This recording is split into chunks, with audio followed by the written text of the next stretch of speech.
11.000 kilometr yurib, akalar, alhamdulillah biza o'ylagan, niyat qilgan maqsadimizga, oxirgi manzilimizga yetib keldik. Buni qaranglar, subhanalloh. Niyat qilganlar bormi, havas qilganlar bormi? Ilindim sizlar uchun, ilindim Saudiya Arabistonni eng baland tog'laridan mana akalar.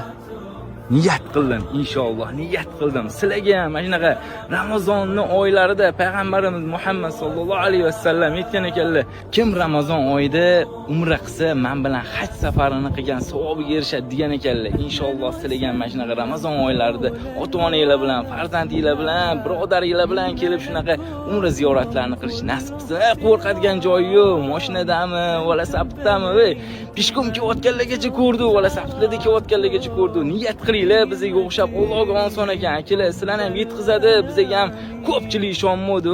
Uzoq yo'l, qanaqa qilib borasan, bu bibaydida bora olmaysan deb men alhamdulillah niyat qildi. Allohning o'zi Allohning izni bilan yetib keldi. Inshaalloh hammangizga nasib qilsin. Paddeshkada bo'lib turgan hammangizga rahmat akalar. Buni ko'rib o'zingizlar ham bitta niyat qilasizlar mana.